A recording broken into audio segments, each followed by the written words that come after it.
네, 매일 성경 말씀 묵상과 이어서 우리 주일 말씀이 연결되기 때문에 한 가지 주일 말씀에 저희들이 더 많은 은혜를 받기 위하여 여러분들이 매일매일 말씀과 함께 동행하는 삶이 굉장히 중요한 것인 줄로 생각합니다.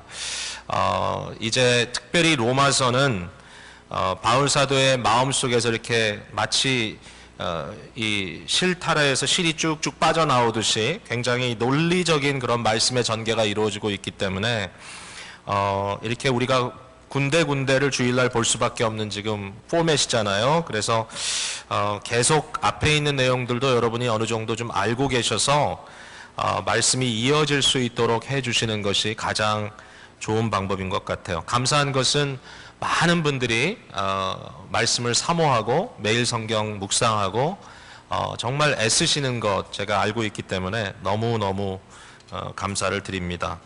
오늘은 로마서 8장에 있는 말씀을 본문으로 읽었는데 이 말씀의 내용을 이해하기 위하여 또 앞에 있는 내용도 조금 다룰 수밖에 없는 그런 상황인데요. 자, 오늘 말씀 속으로 한번 들어가 보겠습니다. 8장 1절에 지난주에 우리가 5장 1절을 보았던 거와 동일하게 그러므로라는 단어로 시작이 됩니다. 그러므로 5장도 로마서에 있어서 굉장히 중요한 종합적인 한 부분을 이야기하는 내용이고요. 그래서 5장은 오직 믿음으로 의롭다 함을 얻는 일에 대해서 정리해 주십니다. 그죠? 8장도 역시 그 5장 그 앞부분 이후에 나와 있는 내용들을 다시 묶어서 이제는 특별히 우리 8장으로 넘어가면서 죄성과 싸워주시는 성령의 역사를 정리해 주시는 그런 내용으로 오늘 우리가 함께 볼 수 있는데, 자, 그런 의미에서 다시 봅니다. 8장 1절 그러므로 이제 그리스도 예수 안에 있는 자에게는 결코 정죄함이 없다 그랬습니다. 이게 앞부분에 나와 있는 얘기라는 거죠. 이미 너희가 본 것처럼 이제 그리스도 예수 안에 있는 자에게는 결코 정죄함이 없다. 여기에 정죄라는 말은 영어로는 이제 condemnation 이렇게 얘기하죠. condemnation. 근데 이 condemnation이라는 말을 헬라어로 카타크리노라고 하는 단어인데, 이 크리노라는 것은 심판하다 이런 뜻이에요. 카타라는 말은 뭐 여러 가지로 번역될 수 있지만 그 말의 의미는 죄를 정하여 심판하다. 그러니까 너는 죄인이다라고 이렇게 저지하는 겁니다. 그러니까 이걸 영어로 얘기하면 이렇게 되겠죠. To judge against somebody. 그러니까 네가 잘못됐다라고 이렇게 지적하는 것, 너는 잘못됐다고 판단하는 것, 이것이 이제 condemnation, 정죄입니다. 죄를 정하는 겁니다. 그런데 예수 그리스도 안에 있는 자에게는 절대로 죄를 정함이 없다라는 거예요. 여러분 믿으십니까? 자, 이거 조금만 설명할게요. 우리가 예수 안에 있으면 절대로 죄인이라고 심판받지 않습니다. 이거 믿어야 되는데, 여러분 심판은 오직 하나님만 하실 수 있습니다. 하나님만이 유일하게 심판의 권한을 갖고 계신데, 결국 모든 육체가 하나님 앞에 심판을 받을 거예요. 저와 여러분도 심판받을 거예요. 그런데 절대로 하나님께서 우리를 against, 그러니까 죄를 정하는 심판은 하지 않으신다는 거예요. 절대로. 왜 그럴까? 이는 우리가 예수 그리스도 안에 있을 때 이미 예수님이 2000년 전에 십자가에서 그의 육체로 죽으심 당하는 그 죽음에 의하여 하나님의 심판을 이미 당하셨기 때문에, 그 순간에 이미 죄를 정함 받으셨기 때문에, 이미 그때 예수님께서 컨뎀네이션을 우리를 대신하여 받아주셨기 때문에 그 그리스도의 컨뎀 받으심과 그리고 그의 죽음이 온전히 성취했다라는 보증으로 나타난 부활로 말미암아 예수 그리스도 안에 들어가 있는 우리에게는 다시는 죄를 정하는 심판은 없다는 거예요. 그러니까 저와 여러분이 예수 그리스도를 믿는다, 이 말은 그렇습니다. 내가 예수님 안에 들어갑니다. 예수님만 의지합니다. 예수 그리스도를 죽은 자 가운데서 살리신 그 하나님을 내가 믿습니다. 내가 그리스도와 함께 죽고 그리스도와 함께 살았습니다 라고 하는 것을 믿는 자들에게는 절대로 너는 죄인이다, 너는 죄 때문에 죽을 것이다 라고 하는 하나님의 심판이 두 번 다시 임할 수가 없다는 것입니다. 아멘입니까? 네, 아멘이죠? 자, 근데 도대체 이걸 우리가 어떻게 좀 더 설명할 수 있을까? 자, 여기에 대해서 굉장히 중요한 한 포인트가 있어요. 뭐냐면, 아니 모든 인류가 죄가를 갖고 있다는 거죠. 길트를. 모든 인류가. 근데 그 모든 인류가 죄가를 지니게 된 가장 근본적인 첫 번째 이유가 뭐냐면은 아담이 범죄했기 때문입니다. 그게 이제 5장 그 세컨드 파트에 나오는 얘기인데요. 아담이 인류의 시초로 인류의 대표자로서 그가 범죄했기 때문에 아담의 범죄가 모든 인류에게 그 죄가를 물려주게 되었다라는 것이죠. 근데 여러분이 그 얘기를 딱 들었을 때 아니 뭐 이런 말이 다 있어. 내 죄 때문에 내가 심판을 받는다든지 내가 죄가를 받는다는 건 이해가 되지만 아니 왜 아담이 죄진 거를 내가 죄가를 받아야 돼? 이렇게 현대인들은 일반적으로 생각을 하지 않겠습니까? 응? 아니 부모가 잘못한 걸 왜 내가 져야 되냐? 근데 이제 이것을 이해하기 위하여 언약의 개념이 너무 중요한 거예요. 여러분 아담의 죄가 우리에게 전가되었다든지 이제 그거와 또 상반되게 그리스도의 죽으심이 우리에게 전가되었다든지 하는 이 전가의 개념은 현실입니다. 실제입니다. 리얼리티예요. 하나님의 구원의 역사 속에 이미 이루어진 일인데 그것을 설명하는 데 있어서 우리는 성경적인 방법에 좀 익숙해져야 되는 거죠. 근데 성경의 방법은 뭐냐면 언약의 관계입니다. 언약의 관계. 우리는 단순히 개인의 결정이나 개인의 생각으로 구원 얻는 것이 아니고 우리는 언약이라고 하는 공동체성 안에 들어가 있습니다. 그렇죠? 언약은 혼자가 아니라 여럿이 하나로 묶여 있는 겁니다. 생명으로 묶여 있어요. 생명과 죽음으로.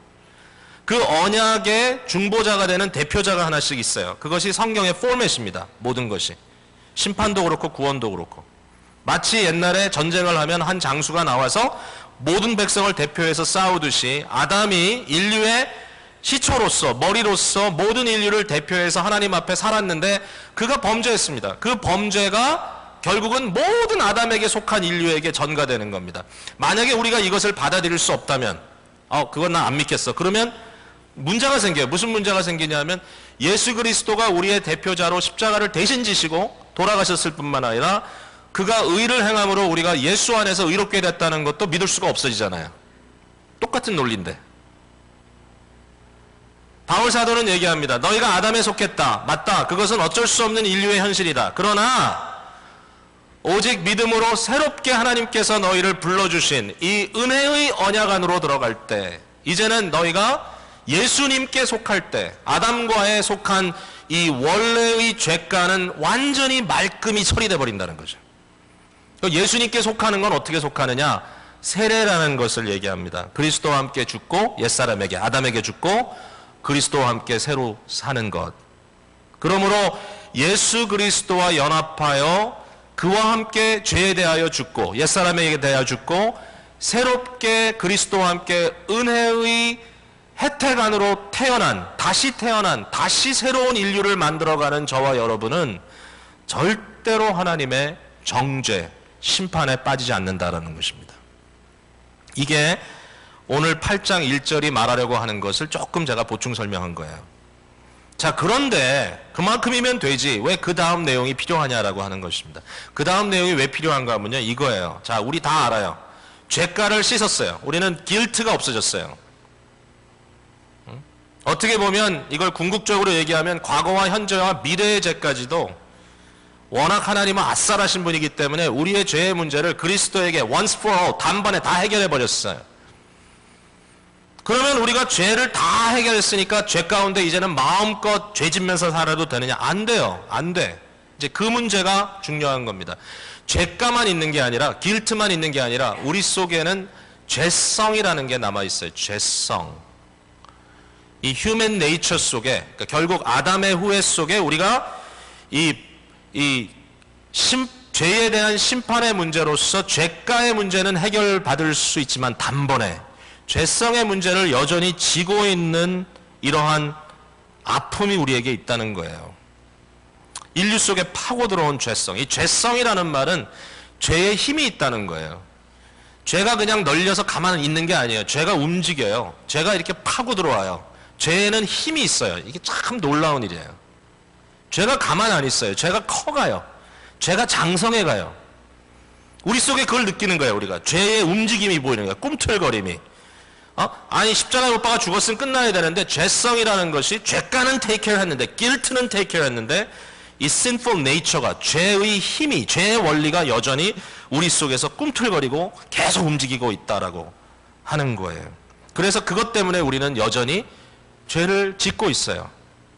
우리가 죄인인 이유는 원죄도 원죄지만 죄가도 죄가지만 거기서부터 흘러나오는 죄성과 실제로 우리가 자범으로 하는 스스로 범하는 죄 문제까지도 여전히 연결이 되는 거예요. 죄가의 문제는 예수님께서 제2의 아담이 되셔서 우리와 연합되고 우리가 그리스도와 연합됨으로 그리스도와 세례를 받음으로 테이크 케어 했는데 죄성의 문제는 우리가 어떻게 테이크 케어 해야 되느냐, 이게 이제 심각한 고민이 되는 거죠.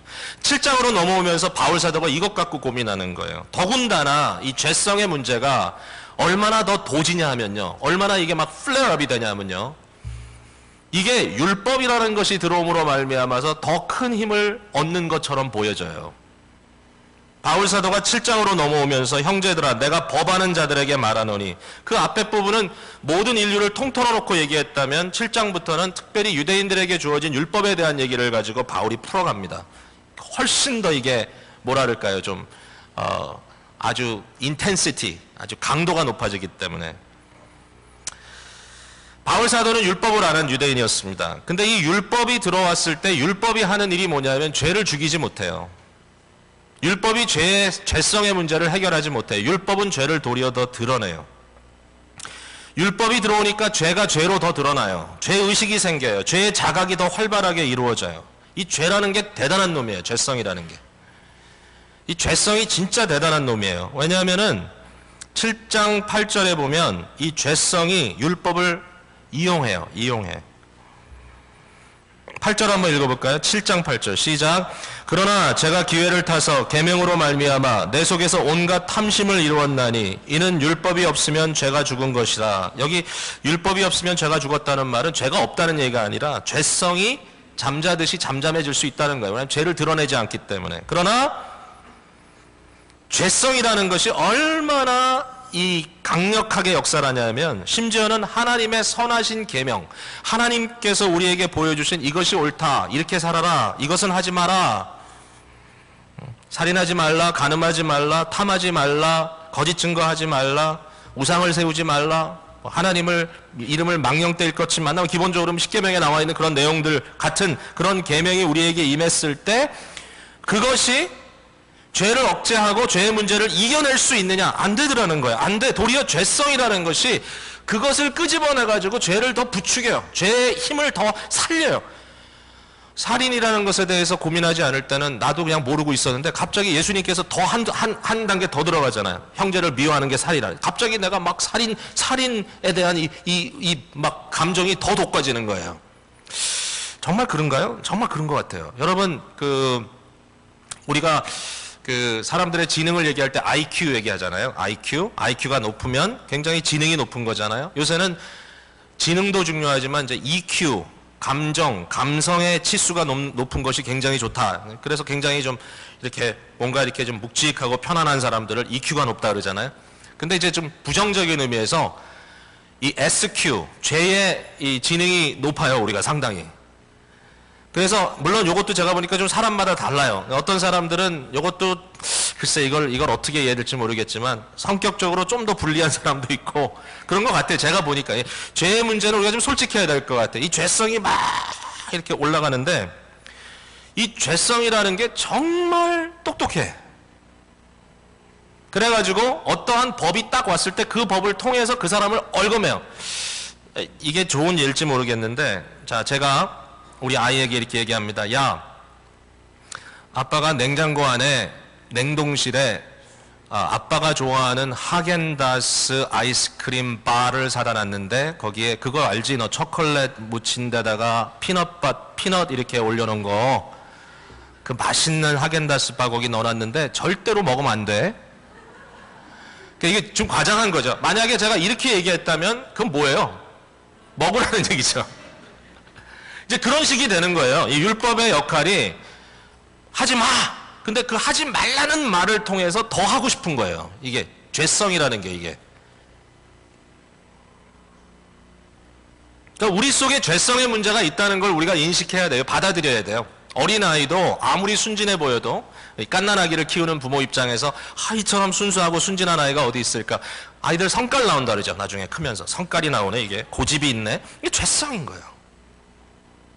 인간 속에서 임베르돼 있는 이 잠재해 있는 죄성이 결국 튀어나와서 이것이 죄적인 행위로 나타납니다. 율법이 가져다 주는 것은 죄성을 도지게 하는 것일 수도 있고, 또 한 가지는 율법이 죄를 자꾸 지적하니까 죄의식이 깊어져요. 이것이 고린도후서 7장 10절에 나오는 하나님의 뜻대로 근심함으로 죄를 슬퍼하고 죄를 미워하고 죄를 혐오함과 아울러 죄로부터 돌아서는 역사로 나타나면 좋은데, 많은 경우에 마치 세상 근심처럼 율법이 우리에게 있을 때, 율법이 있는데 복음이 없으면 무슨 문제가 생기냐면 그것으로 인하여 맥이 빠지고 디프레스 되고 절망하고 변화를 포기해버려요. 쳇바퀴 돌잖아요. 쳇바퀴 돌잖아요, 우리가. 무슨 얘기예요? 맨날 그죄. 회개하면 무슨 소용이 있어? 잘못했다고 후회하면 무슨 소용이 있어? 여전히 그것 속에 내가 빠져 있는데, 내 마음으로 미워하는 그거 중단할 수 없는데, 내 속에 있는 음란한 생각 내가 막을 수 없는데, 내 이런 나쁜 버릇들 끊어지지 않는데, 그 죄의 문제가 점점 더 큰 무게를 가지고 나를 눌러요. 그 문제가 해결되지 않아요. 엄청난 갈등이에요. 그것을 해결해 줄 수 있는 능력이 율법에는 없어요. 바울 사도가 고민하는 거예요. 자, 한번 읽어볼까요? 7장으로 넘어가서 조금 길긴 하지만 1절 19절부터 24절까지 한 목소리로 7장. 자, 바울의 고민 읽어봅시다. 시작. 내가 원하는 바 선은 행하지 아니하고 도리어 원하지 않는 바 악을 행하는도다. 만일 내가 원하지 아니하는 그것을 하면 이를 행하는 자는 내가 아니요 내 속에 거하는 죄니라. 그러므로 내가 한 법을 깨달았노니 곧 선을 행하기 원하는 나에게 악이 함께 있는 것이로다. 내 속사람으로는 하나님의 법을 즐거워하되 내 지체 속에서 한 다른 법이 내 마음의 법과 싸워 내 지체 속에 있는 죄의 법으로 나를 사로잡는 것을 보는도다.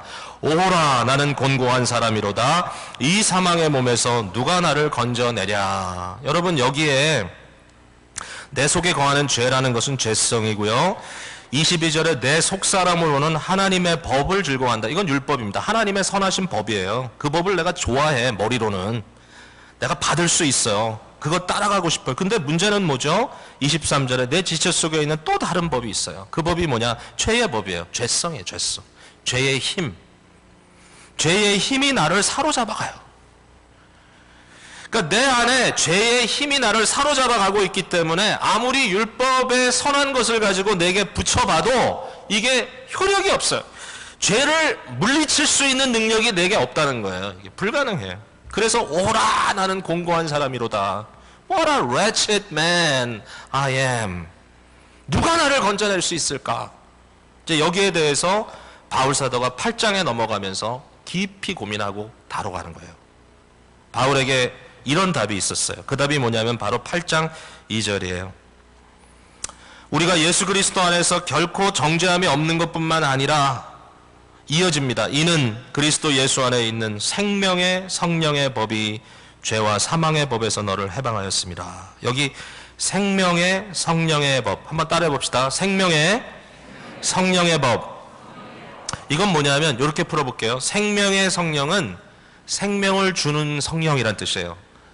enlivening spirit, life를 주는 영, 생명의 성령, 생명을 주는 성령의 법이라는 것은 힘이라는 거예요. 힘, 원리.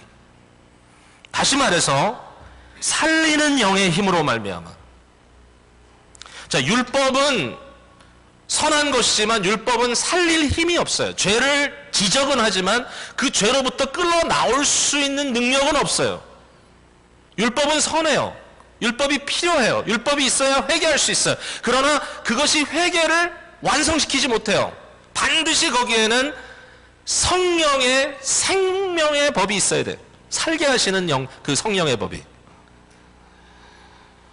그래서 죄성과 싸울 수 있는 리소스를 성령께서 우리에게 주셨다 하는 것이 바울 사도의 로마서 8장의 선포입니다. 이것을 통해서 우리 속에 범죄와 싸울 수 있는 능력을 실제로 주셨어요. 여러분, 이제 여기서 우리는 오늘 새로운 힘을 얻어야 합니다.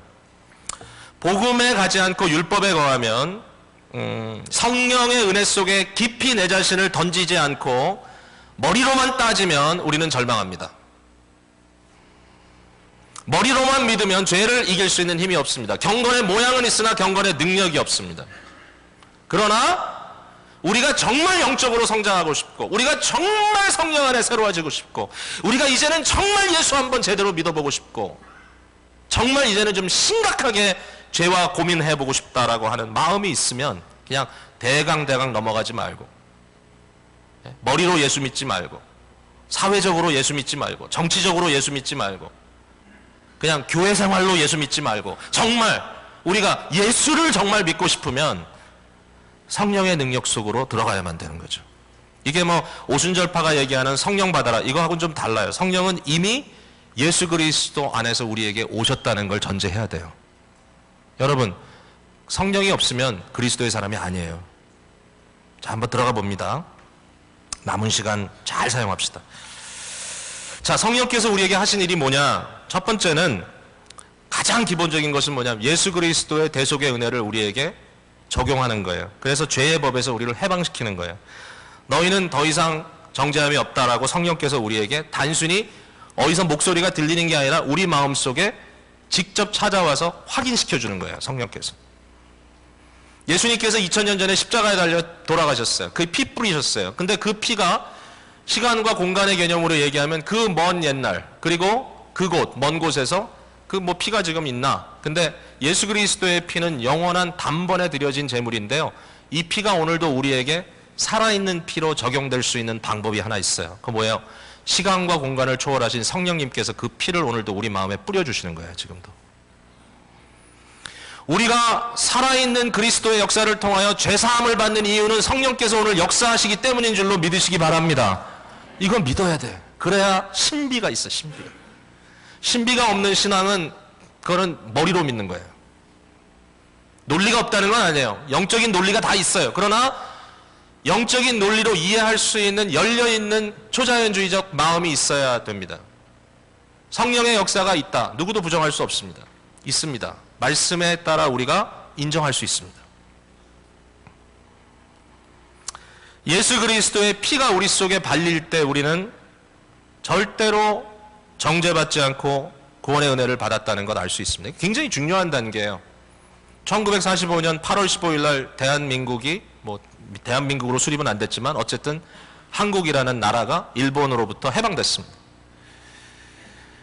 죄로부터 해방됐다라는 비슷한 의미입니다. 해방됐습니다. 해방됐지만 8월 15일부터 우리가 다 완전히 다 바뀌어진 건 아니에요. 여전히 툭 일본 말이 튀어나오고, 여전히 일본 순사를 보면 무서워서 도망가고, 그러나 확실한 거는 그때부터 더 이상 일본이 우리의 권세자로 머물 수 없다는 것이 선포된 겁니다. 성령의 역사는 우선적으로 예수 그리스도 안에서 이제는 죄가 너희의 주인이 아니다 라고 선포하는 거예요. 죄의 주권을 한마디로 까는 거예요. 네가 뭔데? 아무것도 아닌데. 네가 왕노릇 하려고 그러지? 여전히 죄성을 가지고 너의 군대를 거느리고 나를 다스리려고 그러지? 그러나 너는 그 권한이 없어. 성령께서 예수 그리스도의 보혈의 피를 우리 마음속에 뿌리면서 우리에게 확신을 주실 때 더 이상 no more condemnation. 그 다음에 이제 두 번째로 이거를 우리가 이제 받아들여야 될 부분이, 이게 뭐냐면 성령께서 성령을 마음에 두고 그를 쫓아가는 자에게 순종의 능력을 주신다라고 하는 겁니다.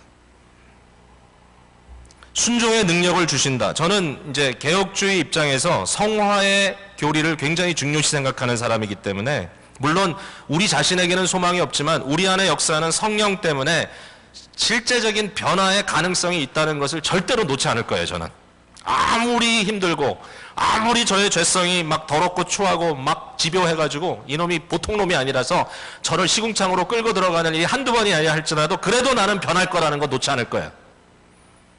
실제적으로 순종의 능력을 주신다. 4절에 육신을 따르지 않고 그 영을 따라 행하는 우리에게 율법의 요구가 이루어지게 하려 하심이니라. 이 말은 예수 그리스도를 통하여 이루어진 율법의 요구이기도 하지만 그 말씀의 흐름에 따라 보면 성령을 따르는 자에게 율법이 할 수 없는, 성령만이 하실 수 있는 순종의 능력을 우리에게 주신다라는 말로 이해될 수도 있습니다. 이런 교리가 있습니다.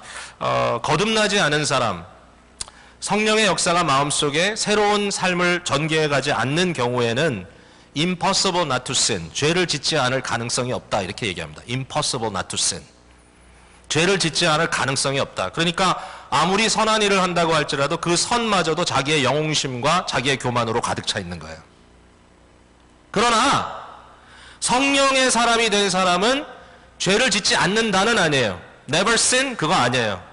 impossible to sin 그거 아니에요. 죄 질 수 있어요. 죄 져요. 그러나 이 한 말이 거기 더해집니다. possible not to sin, 죄를 짓지 않을 가능성이 열려요. 순간순간 하나님의 선한 역사가 일어나요. 그래서 우리가 절대로 사람들에 대해서 시니컬하게 보면 안 돼.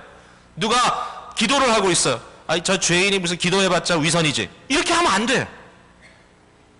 누가 열심히 봉사하고 있어. 에이 다 전부 다 가짜지, 그럴 필요 없어요. 물론 죄가 있어요. 그 안에 죄가 있어요. 그러나 그들 속에 일어나는 성령의 역사로 말미암아 순수한 은혜의 역사가 거기 일어나고 있다는 것을 믿을 수 있어야 돼요. 그렇지 않으면 아무것도 못하잖아요 우리가. 오늘 말씀을 전하는 목회자의 이 지금 말씀 전함이 있는데 저 죄인이에요. 여러분 죄를 아는 것도 많을 거예요. 아마 모르는 것도 있겠지만, 그래 저 사람 부족하다 하지만 저 죄인이 뭐 할 게 뭐가 있어, 저거 다 거짓말이지, 그러면 아무것도 할 수가 없어요. 그러나 오늘 이 순간에 성령의 은혜로 말미암아 막 마음의 감동을 느끼면서 막 전율을 느끼면서 이 말씀이 진리입니다라고 선포하는 이 순간에 하나님의 거룩한 역사 이루어지고 있는 거예요. 이 확신이 있는 거예요. possible not to sin. 성령은 순종의 능력을 우리에게 주셔요. 완벽하진 않아. 그러나 성령의 능력은 완벽해. 나는 완벽하지 않아도. 그 다음에 또 하나, 우리의 몸의 행실을 죽이게 하세요. 몸의 행실. 이것은 뭐냐면 죄악된 아주 파티큘러한 개별적인 죄의 행동들, 행위들을 죽여요. 죽일 수 있어요. 13절에 보니까, 자, 이거 전체적으로 이제 흐름으로 보지 못한 죄송합니다. 시간적으로 13절 우리 한번 읽어봅시다. 시작. 너희가 육신대로 살면 반드시 죽을 것이로되 영으로서 몸의 행실을 죽이면 살리니. 굉장히 중요한 말씀이 여기 나오고 있어. 여러분이 만약에 이 죄성에 그대로 자기 자신을 떠맡기고 그냥 죽은 생선이 시냇 물에 이렇게 둥둥 떠내려가듯이 자신을 맡겨놓으면 결국 영적으로 죽어요. 죽어. 이것이 뭐 한번 믿은 사람이 죄 구원을 이룰 수 있다, 뭐 이런 얘기를 지금 하는 건 아니에요. 이건 뭐냐면 영적인 상태를 얘기하는 거예요. 우리가 그냥 그대로 방치해두면 결국 떠내려가 버려요. 그러나 성령으로서 우리의 몸의 행실을 죽이면 살리라. 이 몸의 행실은 죄성으로부터 나타나는 죄악된 행동들입니다. 이거 마치 뭐와 같으냐면, 이건 이제 영어로는 영어를 제가 신학을 영어로 배워가지고 자꾸 영어가 나옵니다. Mortification of sin, mortify 죽인다, 죄악된 행동들을 죽인다 하는 거예요. 이게 mortification of sin. 이게 성령의 하시는 굉장히 중요한 일인데, 내 안에 죄를 찾아요. 그러면 그 죄 때문에 내가 고민해요. 근데 그 죄를 가지고 이건 뭐 어쩔 수 없다 이게 아니에요. 죄가 죄로 밝혀졌으면 그 죄악된 행동을 향하여 확인사살하는 거예요. 무엇으로? 성령의 불로. 성령의 능력으로 확인사살하는 거예요. 굉장히 프랙티컬한 얘기죠. 설교를 위해서 제가 이렇게 만들어 보는 거예요. 마치 요새는 암을 치료할 때 그냥 무작위로 온몸에 있는 셀을 다 죽여버리는 키모를 좀 많이 이렇게 하지 않고, 요새는 키모도 딱 로컬라이즈, 암세포를 향해서 쏩니다. 레이저를 쏩니다. 그래가지고 죄가 그 부분의 암이 자체적으로 부분적으로 해결되도록 하는 거죠. 마치 그와 같아요. 성령의 레이저를 가지고 내 안에 있는 죄의 문제를 집중적으로 쏘는 거예요. 이것이 성도의 힘겨운 싸움이지만, 그러나 여러분 이거 놓치지 마시기를 바랍니다. 저도 그렇고요. 여러분 마음속에 만약에 어떤 상황 속에 내가 막 끊임없이 불평이 나오고 교만하고 사람들을 미워하고 어떤 일에 대해서 계속 시험당하고 어떤 나쁜 버릇이 하나 있어가지고 끊임없이 나를 아주 영적으로 침체시키고, 하나님의 말씀이 내게 분명히 가르쳐 주셨음에도 불구하고 내 마음속에 천국의 원리보다는 세상의 원리대로 세상의 무기 영광을 구하고 특별한 어떤 케이스, 내가 딱 떠올라, 이게 딱 떠오르는 생각인데, 아 이건 죄구나, 그러면 여러분 그것을 용납하지 마세요. 성령의 은혜에 의지하여 그것을 죽이세요. 성령께서 그것을 죽여주십니다. 성령의 불은 심판의 불이에요. 능력의 불이기도 하지만 사실 이 심판, 이 로컬라이즈된 심판으로 내가 죽는 게 아니라 내 안에 죄가 죽는 것. 할렐루야. 그리고 성령께서는 우리를 기독해 하십니다. 양자의 영이시기 때문에 우리를 아바 아버지라고 부르게 하시고요. 뿐만 아니라 이 굉장히 아주 놀라운 사실이죠.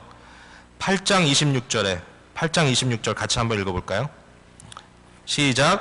이와 같이 성령도 우리의 연약함을 도우시나니 우리는 마땅히 기도할 바를 알지 못하나 오직 성령이 말할 수 없는 탄식으로 우리를 위하여 친히 간구하시니라. 여러분, 우리 안에 계시는 성령께서는요, 이 성령이 계시기 때문에 심지어는 우리가 죄를 짓고 있다 할지라도 우리가 연약하기 때문에 하나님의 뜻을 잘 받들지 못하고 산다 할지라도 성령이 떠나시는 게 아니에요.